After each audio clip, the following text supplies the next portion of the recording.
tìm những cái gì của Hòn Chồng. Như cái bãi biển Nha Trang và cái Hòn Chồng là một cái di tích lịch sử mà mình lần đầu tiên đến đây các bạn, thì mình cũng chưa biết cái mô tả gì hơn. Mình đứng tại Hòn Chồng và thì mình ra quay cái cảnh biển một đoạn rồi mời các bạn. Hòn Chồng Nha Trang, địa danh không thể bỏ qua. Hòn Chồng là một thắng cảnh tự nhiên nằm ở bờ biển phía bắc thành phố Nha Trang. Nơi đây du khách có thể di chuyển vài bước và chạm đến sóng biển hoặc chân đồi. Nhiều người bảo Hòn Chồng là nơi giao nhau giữa biển và núi. Quần thể bãi đá Hòn Chồng bao gồm những tảng đá lớn nằm chồng lên nhau từ bao đời nay. Từ lâu, bãi đá này trở thành một địa danh khá thu hút của thành phố Nha Trang. Tới đây, du khách có thể cảm nhận bãi đá Hòn Chồng như là giao nhau giữa núi và biển, bởi chỉ vài bước chân du khách có thể chạm đến mặt biển hoặc ngay chân đồi. Đến đây, du khách còn nghe nhiều câu chuyện kỳ thú và sự tích bãi đá này giữa một phong cảnh thiên nhiên hữu tình. Vâng, Thanh Long xin review cái bài thơ Hòn Chồng, tác giả Ngô Chí Tự. Xin Ngô Chí Tự cho tôi mượn bài thơ này để tôi review cái video Hòn Chồng. Ai qua không ghé Hòn Chồng thì không cảm nổi lòng nhớ mong. Quanh năm ngóng biển đông, chỉ nghe lời sóng mà không thấy gì. Sóng gào hay sóng thầm thì, bạc đầu vẫn vắng, người đi chẳng về. Phải chăng vướng một lời thề, hay lo phận nước bốn bề gió reo? Ai đem tạc cảnh treo leo, cho tâm tư lụy tình theo tháng ngày. Một lần chân ghé qua đây, lại nghe thấm thía nổi cây đắng đời. Trăm năm ngồi vọng biển khơi. Vâng, xin cảm ơn nhà thơ. Vâng, Thanh Long xin review tiếp bài Hòn Chồng ngày ấy, tác giả Bùi Nguyên Phong. Vâng, xin tác giả Bùi Nguyên Phong cho tôi mượn bài thơ này, tôi review cái video Hòn Chồng Nha Trang. Hòn Chồng ngày ấy, ta nhớ Hòn Chồng xưa lắm lắm, truyền dốc trên vên nhợn bước chân. Khách du quỳ gối dò dẫm xuống, cây cỏ hoang vu đẹp tuyệt trần. Đá ngồi đá đứng trước sau, đá chồng lên đá hôn nhau. Đá nằm sóng sỏi đo triền dốc, sóng của nghìn năm đá có đâu. Bọt nước bay bay sầu chín rục, Hòn Chồng hòn vợ lỡ câu thờ. Định mệnh đẩy đưa nơi mép nước, khó đá nhìn nhau mặt ngủ ê. Chuyện xưa trời cạc chồng xa vợ, gian tắt gần nhau chẳng được nhau. Hai đứa hai nơi tình tuyệt vọng, có muốn chiều nhau cũng chịu sầu. Bàn tay năm ngón sâu vào đá, người khổng lồ xưa nay ở đâu? Đang cơn u uất tình ngang trái, hốt đá văng xa vạn kỷ sầu. Đâu vẻ hoang vu ngày xưa nữa, Hòn Chồng bê tông hóa mất rồi. Bậc thang lạnh lẽo thay triền dốc, nhà dọc nhà ngang kín cả đồi. Khách xưa hờ hững tìm phế tích, du khách hồn nhiên nắc nẻ cười. Mấy ai còn nhớ thời hoang dại, Hòn Chồng hòn vợ thuở xa xôi. Vâng, rất cảm ơn tác giả Bùi Nguyên Phong.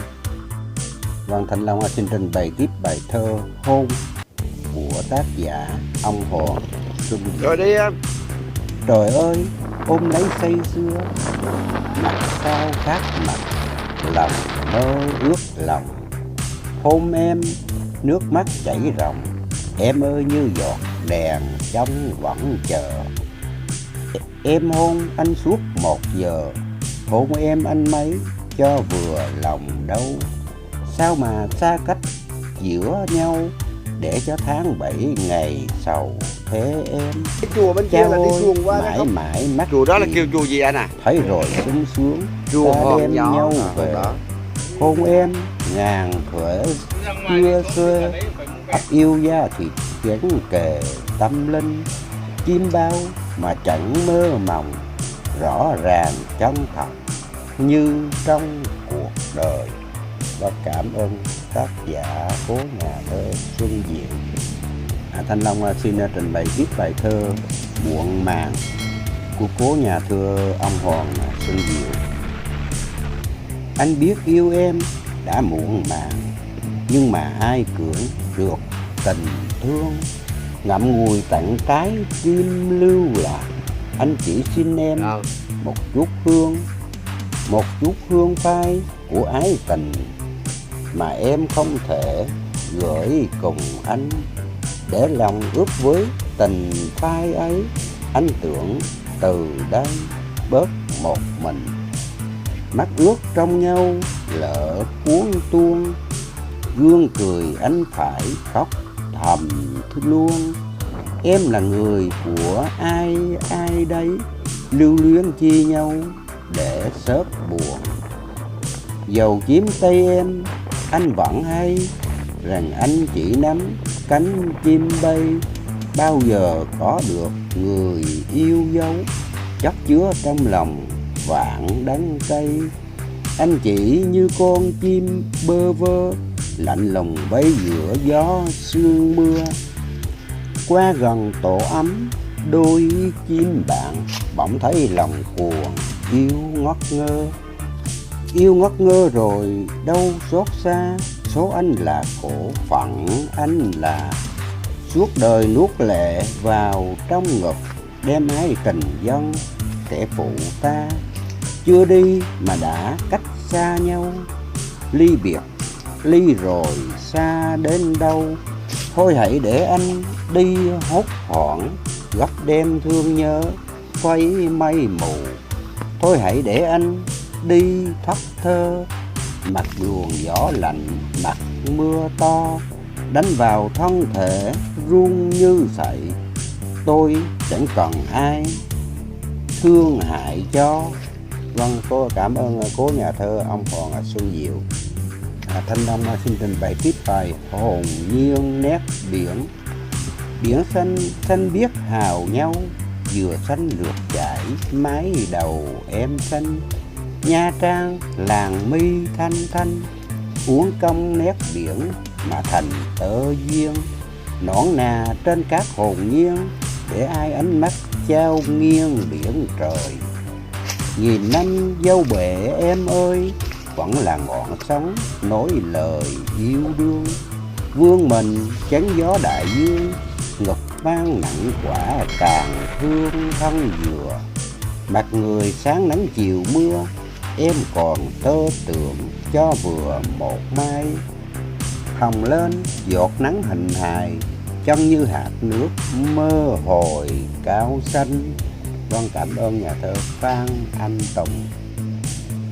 Thanh Long xin trình bày tiếp bài Biển Nha Trang và kỷ niệm. Tôi về thăm biển Nha Trang, biển xanh cát trắng thênh thang nắng vàng. Ngẩn ngơ vài chú dã tràng, ngây thơ đôi mắt ngỡ ngàng nhìn tôi. Thoáng nghe mặn chát trên môi, biển xưa còn đó, tình tôi đâu rồi. Kỷ niệm xưa nhớ bồi hồi, nhớ nụ hoa thắm trên môi em cười. Nhớ đôi mắt, nhớ tiếng cười, niềm vui rộn rã bên người ngày xưa. Thẫn thơ trên biển chiều mưa, biển xanh sóng cuộn, tình tôi xa bờ. Xin cảm ơn tác giả, không có đề tên, đề viết tắt thôi. Nha Trang.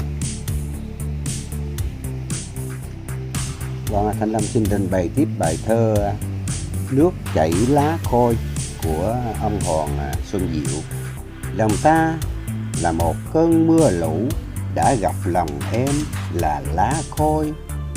Mưa biết tha hồ rơi hạt ngọc, lá xanh không ướt đến da ngồi. Ta trút bâng quê một trận lòng, biết rằng đau khổ giữa hư không. Khóc mình buồn lệ rơi vô lý, mưa vẫn còn rơi lệ vạn dòng. Ta như cô khách khoản điều hiu, đã kịp gặp chiều hôm lại bước liều. Muốn trốn sâu đơn muôn vạn kiếp, lại tìm sa mạc của tình yêu. Ngày mai nắng mọc mưa rơi hết, mặt cạn cơn điên lòng cạn hồ.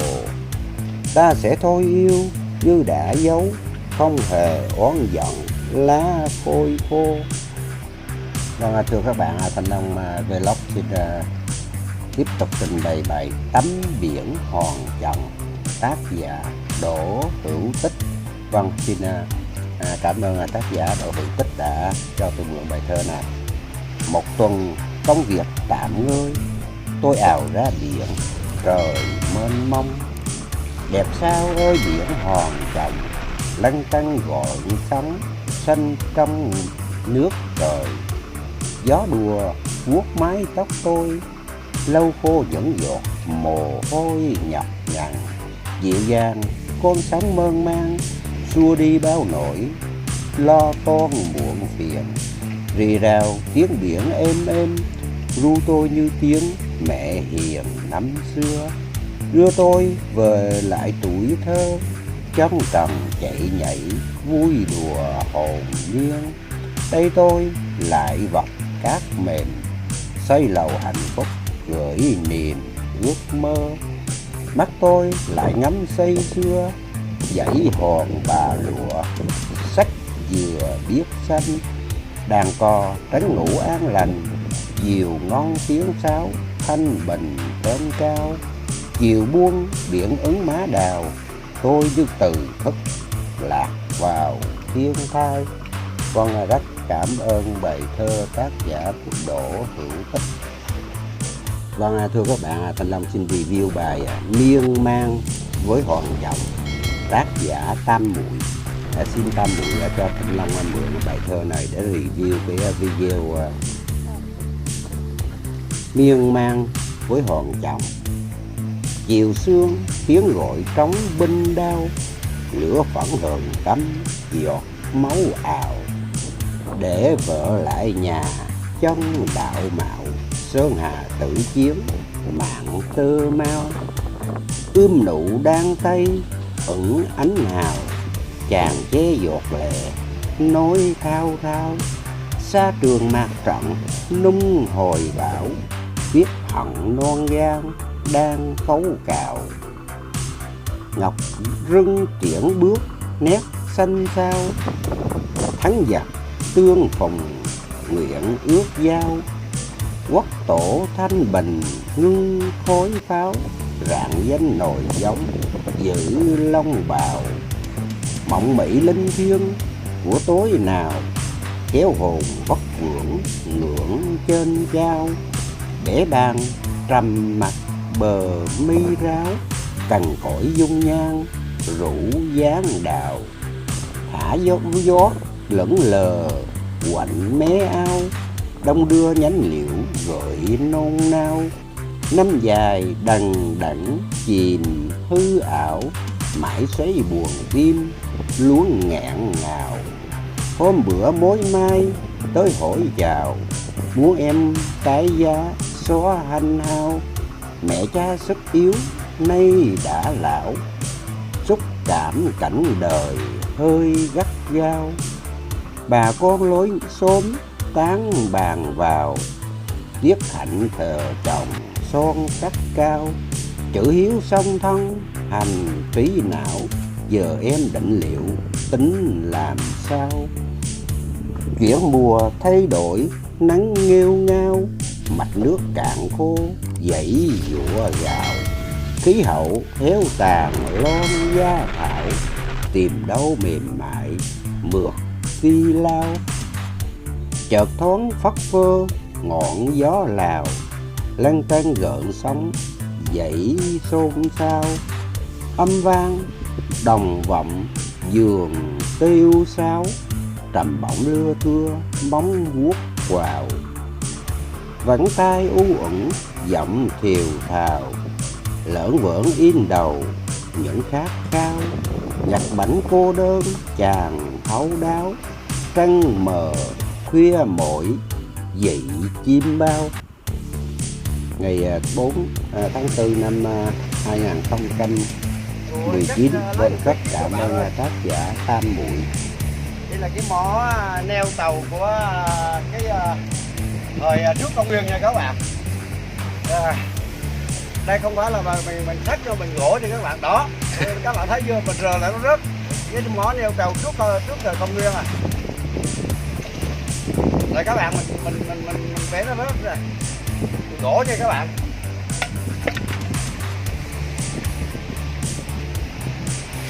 Vâng, thưa các bạn, mình đang ở gọi là Hòn Chồng tại bãi biển Nha Trang. Thì Thanh Long Vlog cũng cảm thấy cũng nhờ cái cầu nối của YouTuber mà mình làm được những cái kỳ tích từ Bình Định đi từ cái Đắk Lắk đi Bình Định, từ Bình Định đi Nha Trang, và đã làm được những thước phim rất hay, gọi là cảm nhận theo Thanh Long Vlog rất ưng ý của một cái nghề YouTuber. Dù